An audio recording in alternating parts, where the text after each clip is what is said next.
เก่งนักใช่ไหมยายเด็กใหม่ไม่เจียมกะลาหัว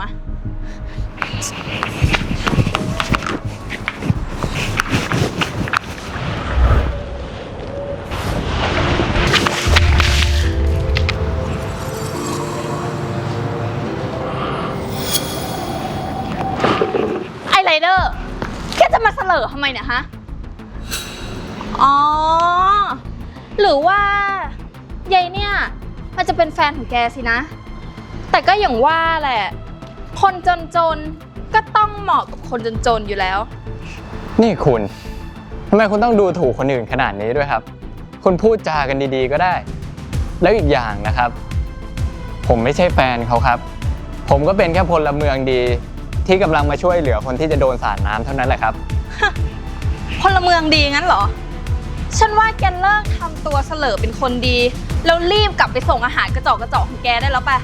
ก่อนที่แกจะไม่มีเงินประทังชีวิตหลีกไปฉันขอเตือนแกในฐานะรุ่นพี่นะว่าอย่าคิดที่จะมาทำตัวเทียบเคียงฉันอย่ามาอวดเก่งให้มันมากฉันแนะนำในฐานะที่แกน่ะเพิ่งจะเข้ามาทำงานได้แค่ 2-3 วันแกลาออกไปเถอะแล้วก็ไปช่วยส่งอาหารกับแฟนง่อยๆของแกนู่น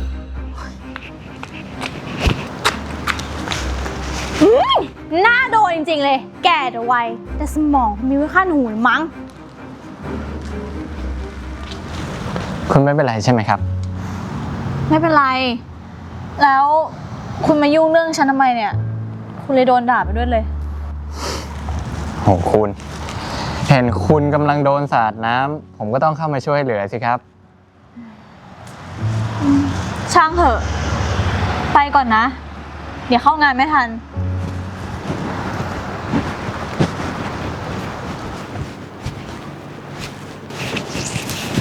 โอ้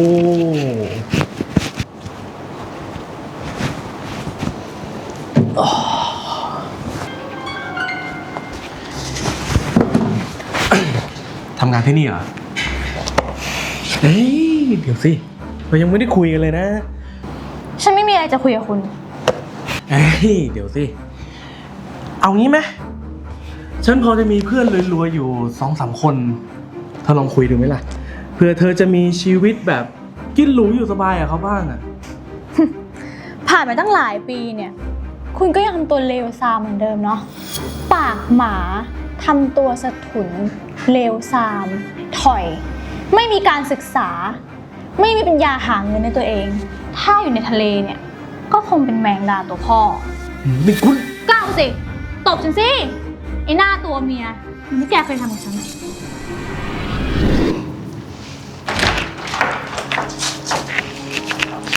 ปัดเอาเงินมาสัก5,000ดินัดเพื่อนไว้จะไปเที่ยวฉันไม่มีอ่ะแล้วทำไมคุณไม่หางานทำบ้างล่ะคนที่บ้านคุณอ่ะอย่าพูดมากเลยปะเธอก็รู้ว่าที่บ้านฉันน่ะไม่ให้เอาเงินมาจะไปเที่ยวฉันบอกว่าฉันไม่มีมันจะไม่มีได้ยังไงวะฉันรู้นะว่าเมื่อเช้าเธอเพิ่งส่งซอสหม่าล่ารถใหญ่ไปเอาเงินมาไม่มีจริงๆเอาคืนมานะฉันบอกฉันไม่มีไหนว่าไม่มีไงฮะงกนะเหรองั้นฉันเอาหมดนี่แหละนี่เอาไปไม่ได้นะนี่มันเงินทำทุนก้อนสุดท้ายของฉันถ้าเอาไปอ่ะฉันจะทำอะไรกินนี่เฮ้ยโอ๊ย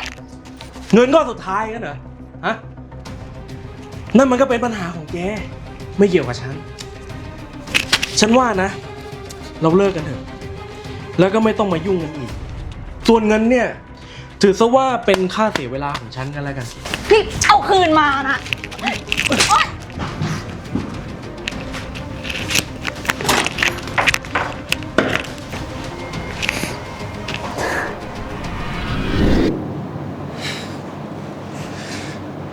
ผมไม่ทำพนักงานกระจอกแบบคุณดีกว่า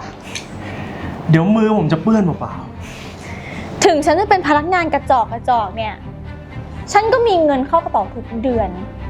ไม่เหมือนคุณที่เกาะผู้หญิงกินเป็นแมงดาเป็นวันหรอกนี่คุณไป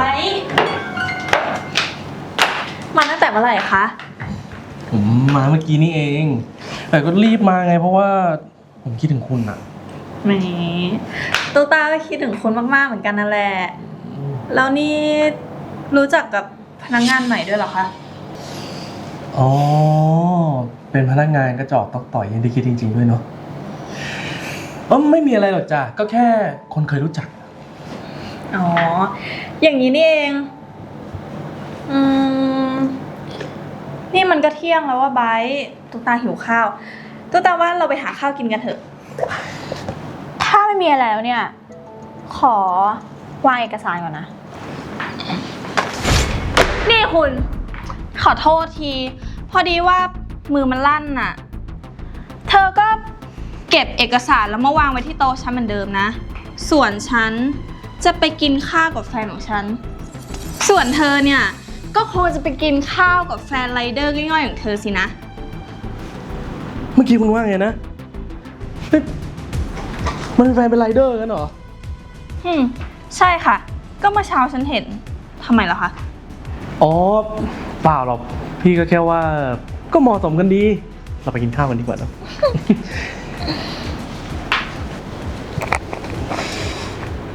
กระจอกจัง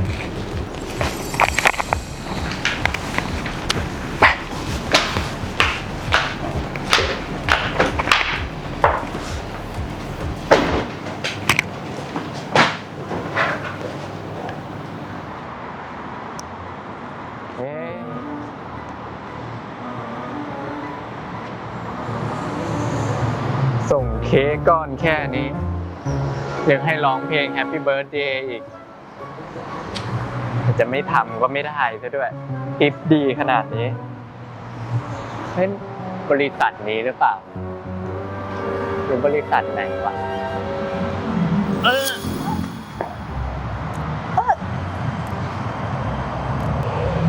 ขอโทษครับผมขอโทษจริงๆครับขอโทษครับ ไม่เป็นไรค่ะเลยนิดเดียวเอง ไม่ได้ครับยังไงเนี่ยผมว่าไปล้างก่อนดีกว่าที่มอไซค์ผมมีน้ำเปล่าอยู่เดี๋ยวผมพาไปล้างครับ ไม่เป็นไรค่ะ ฉันล้างเองได้ ไม่เป็นไรไปเถอะครับคุณ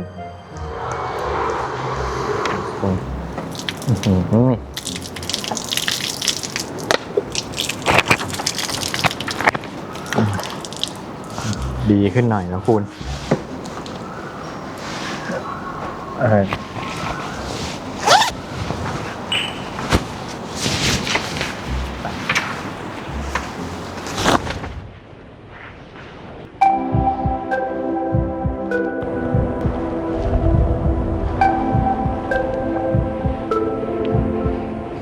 กับข้าวร้านนั้นก็อร่อยดีเหมือนกันนะ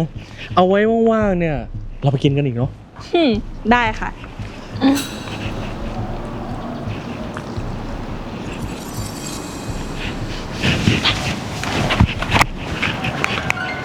แหมคู่นี้นี่เขาหวานจริงๆเลยเนาะพี่ไบร์ท มารับแฟนไปส่งอาหารด้วย ก็อย่างว่าแหละนะลำพังแค่เงินเดือนเนี่ย มันคงจะไม่พอยาไส้ จริงด้วย ผมว่าเขาก็เหมาะสมกันดีนะ ผีตายโหงกับโรงไม้ยาง เราไปกันดีกว่าตุ๊กตา พอดีผมเหม็นกลิ่นคนจน อะไรของพวกคุณเนี่ยนี่พวกคุณเติบโตกันมายังไงเนี่ยฮะถึงได้ดูถูกคนอื่นแบบเนี้ยเนี่ยผมว่าคุณอย่าไปยุ่งกับพวกเขาเลยนะ นี่ไรเดอร์แกกล้าดียังไงมาว่าพวกฉันแบบนี้เนี่ยฮะ เรื่องทั้งหมดที่ฉันพูดไปเนี่ย มันก็เป็นความจริงทั้งนั้นนี่ ๆเราไปกันดีกว่าตุ๊กตาอย่าไปมัวต่อปากต่อคำเลย สิงโตเนี่ย มันไม่ต้องลงไปเห่าแข่งกับหมาหรอก จริงด้วยสิ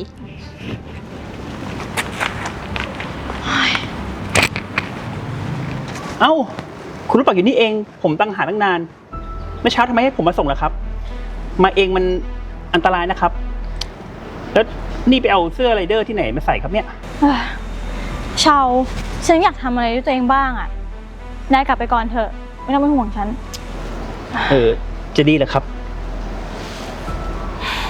ก็ได้ครับ แต่ช่วงบ่ายนี้คุณปัดมีประชุมกับบอร์ดบริหารครั้งแรกอย่าลืมนะครับ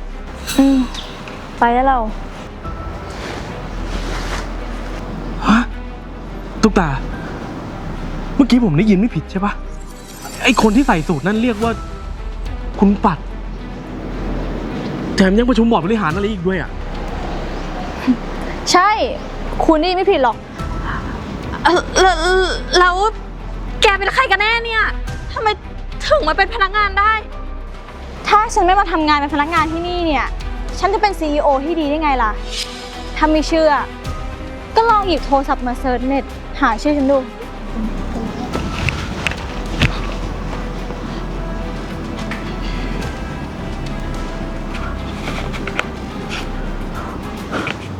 ฟาริดา เจ้าของบริษัทผลิตซอสรายใหญ่ของประเทศ ใช่ ทีนี้ก็รู้ความจริงหมดแล้วใช่ไหมว่าแต่ CEO ของบริษัทเธอเนี่ย เป็นพาร์ทเนอร์กับบริษัทฉันทำยังไงดีเนี่ย มีคนแบบนี้ในบริษัท เป็นเรื่องที่ไม่ค่อยดีเท่าไหร่นะ ฮะ แก เฮ้ย คุณปัดคะ ฉันขอโทษจริงๆนะคะ ที่เคยพูดจาดูถูกคุณปัดไป คุณปัดอย่าเอาเรื่องฉันเลยนะคะ ฉันขอโทษจริงๆค่ะ คือปัดคือจริงๆแล้วอ่ะคือผมยังรักคุณอยู่นะ ผมไม่เคยรักอีนี่เลยอ่ะมันงี่เง่าจะตายไป เรากลับมาคืนดีกันเถอะนะ เฮ้ย อะไรของแกเนี่ย ไอ้ไบร์ท ปัดให้โอกาสผมเถอะนะ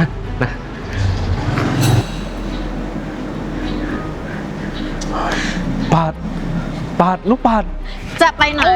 โอ้ยปล่อยเจ็บนะเว้ย ไม่ปล่อย เจ้าเกิดแกจะบอกมาให้รู้เรื่อง เรื่องเมื่อกี้มันหมายความว่ายังไงฮะ โอ้ยมันจะหมายความว่ายังไงแล้วมันก็ แบบนี้ดีแล้วเหรอคุณ เห็นเขาว่าเขายังรักคุณอยู่นี่ โอ้ยนี่คุณซื่อบื้อหรือแกล้งโง่กันแน่เนี่ย คิดว่าฉันจะกลับไปหาผู้ชายแบบนั้นเหรอ เอางี้ดีไหมคุณมาเป็นแฟนฉันแทนดีกว่า ฮะ เฮ้ย บ้า นี่คุณจะบ้าเหรอ ผมกับคุณเนี่ยมันคนละชั้นกันเลยนะ นี่ถ้าจะให้ลองเทียบเนี่ย คุณก็เหมือนกับเครื่องบินที่บินอยู่บนฟ้า ส่วนผมก็แค่หมามองเครื่องบินอะหมาจรด้วยนะคุณ ไม่ใช่หมาพันธุ์ นี่คุณพูดบ้าอะไรของคุณเนี่ย หมาจรหมาพันธุ์อะไร ฉันจะบอกอะไรให้นะ แต่ก่อนอ่ะ ฉันก็ไม่ได้ร่ำรวยเลยขนาดนี้หรอก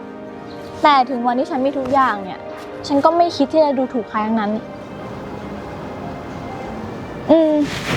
แต่ฉันประทับใจคุณมากอะนะ ตั้งแต่เรื่องเมื่อเช้า แล้วก็ เนี่ย คุณไม่รังเกียจผมจริงเหรอที่ผมเป็นแค่ไรเดอร์อะ ไม่ ถ้าคุณไม่ได้รังเกียจฉันนะ เฮ้ยไม่ผมชอบคุณด้วยซ้ จริงเหรอ ถ้าอย่างนั้นอะเราไปกินข้าวด้วยกันไหม แล้วค่อยทำความรู้จักกัน ำได้สิแป๊บนะคุณ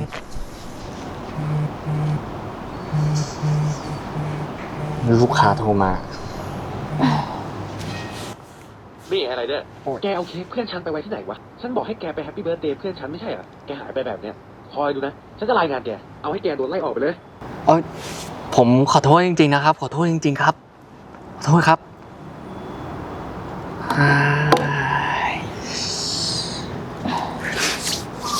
ดูท่าว่า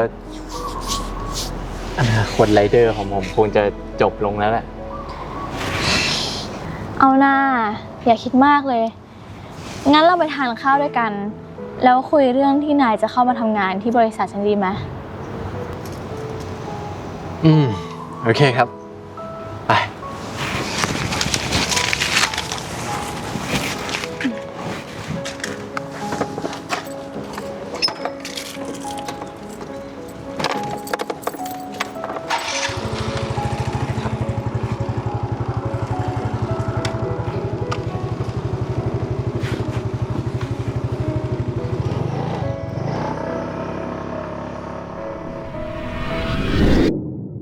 ทีมงาน Talent Film ขอขอบคุณทุกท่านที่รับชมมาจนจบ และถ้าหากใครชอบใจอย่าลืมกดไลค์ กด Subscribe และที่สำคัญอย่าลืมกดกระดิ่งเพื่อรอติดตามคลิปใหม่ๆด้วยนะครับ